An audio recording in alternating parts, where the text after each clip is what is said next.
Good evening and welcome to Poland Daily. I'm Nicholas Richardson and this is the news. For the first time in the modern Polish democratic era, the largest parliamentary club, Law and Justice, will not have any deputy speakers in either the Sejm or the Senate. At the beginning of its work, the new Polish parliament elects representative bodies and committee heads. The new majority, doubtless seeking revenge for the 8 years spent in opposition, is taking it out on Law and Justice parliamentarians. Łukasz Smuda of Telewizja Republika has more. In its first session, the Sejm elected 6 deputy speakers, 1 for each club. The exception was the vote for the current Marshal, Elżbieta Witek, who was supported by 203 MPs, which was too few to be elected. When I was Speaker, everyone praised me. There was plenty of time to file a motion to dismiss. This is against the principles of democracy.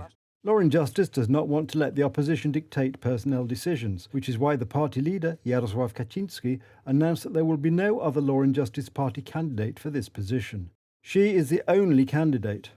The opposition accuses Elżbieta Witek of violating the principles of parliamentarism regarding the second vote of the 21st of August 2021, although the Marshal at that time referred to the opinion of lawyers. It also claims that this is not about revenge. The Speaker of the lower house of Parliament, Sejm and announced that Law and Justice would eventually get a deputy speaker of the Sejm, provided that the party nominates a person other than Elżbieta Witek, who managed the work of the Sejm during the last term.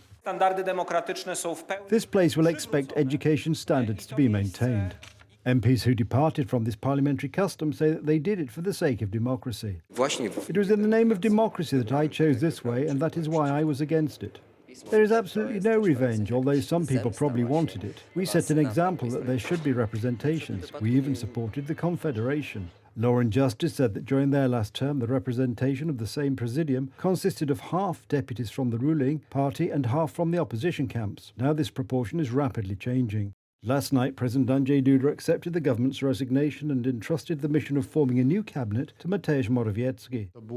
It was a good 8 years, really. I'll say it again, a good 8 years. The effect of blocking the Law and Justice candidate is, among other things, to strengthen the polarisation between the two parties, Law and Justice and Civic Platform. This means that the party that won has the largest parliamentary club, is outside the Presidium, and Hołownia supports this. This never happened after 1991, after free elections.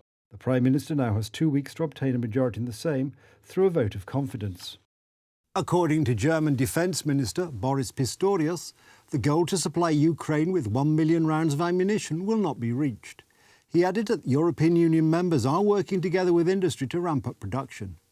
EU Foreign Affairs Policy Chief Josep Borrell added that the European defence industry would be able to produce enough, but is currently exporting 40% of its products to third countries. Pistorius further predicted an increase in Russian attacks on Ukrainian infrastructure during the winter. The war that Russia is waging against Ukraine is still brutal and ruthless, and we all expect that the attacks on the Ukrainian infrastructure will increase in winter, which is foreseeable. That's why it will be particularly important to strengthen the air defence, but also to protect the infrastructure. The question of whether 1 million was ever realistic is actually the right one. There have been voices that have said to be careful because 1 million is easy to decide and the money is there, but the production has to be there. Unfortunately, these other voices were right. We have made a major contribution with our framework agreements and will continue to do so. We are in dialogue with the manufacturing industry. Production must be ramped up and accelerated. That is the order of the day. It is safe to assume that the 1 million rounds will not be reached.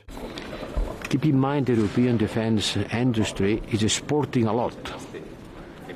About 40% of the production is being exported to third countries. So it's not a lack of production capacity.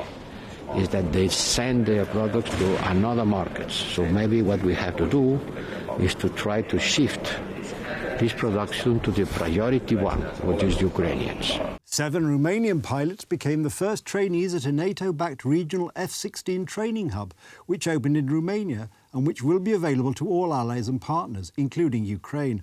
The European F-16 training centre is located at a Romanian military airbase near the southeastern town of Fetisti and is using F-16 jets provided by the Netherlands with training support from Lockheed Martin and its contractors. The hub could start training Ukrainian pilots as early as next year, Dutch Colonel Oliver Bock said. I'm expecting to learn to fly the F-16 proficiently in a combat environment. That the intent is to also train Ukrainian pilots in the training center. And what is the timeline for that? Not set yet, but around, I would say, in the beginning of next year. The game changes maybe a little bit too much, but I really see the need for them to get the F-16. Yeah. Depends on the preparation on the Ukrainian side. They have to have trained pilots.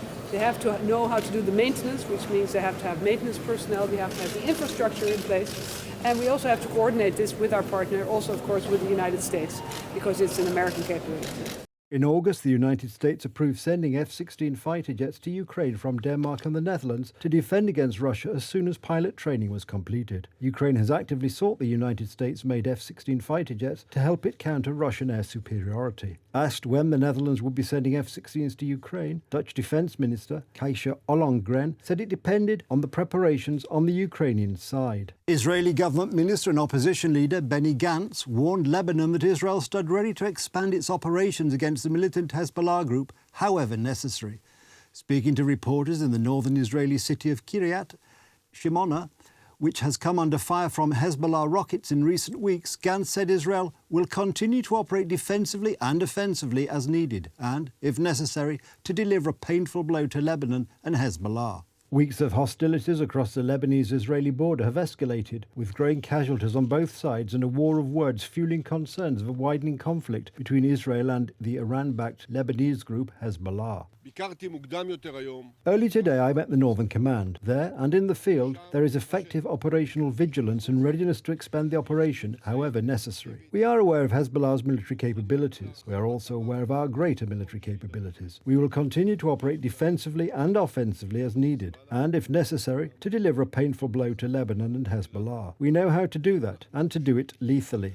I've just finished a day of visiting both the military and the civilian authorities in the northern part of Israel. The job that I've seen is being done very well and very good and very precise. We will defend our country with everything it takes. I hope for the Hezbollah and the civilians of Lebanon that the government of Lebanon and Nasrallah will be eye to eye with what's happening on the ground, because they are risking their people. If they will escalate, I know what would be the results in Lebanon. Israel is seeking security in the northern area just as it seeks security elsewhere, and we will continue to do whatever we need. Thank you very much. Israeli strikes killed 2 people in South Lebanon on Monday, according to a first responder organisation affiliated to the Hezbollah-allied Amal movement. On the Israeli side, a Hezbollah missile attack on Sunday wounded several workers from the Israeli electric company, and one died of his wounds on Monday, the company said. Hezbollah has been trading fire with Israeli forces since its Palestinian ally, Hamas, went to war with Israel on the 7th of October. That's the news. Thank you for watching. Stay with us for the weather, Poland Daily Business and more programmes. But from me, it's have a good night and a better tomorrow.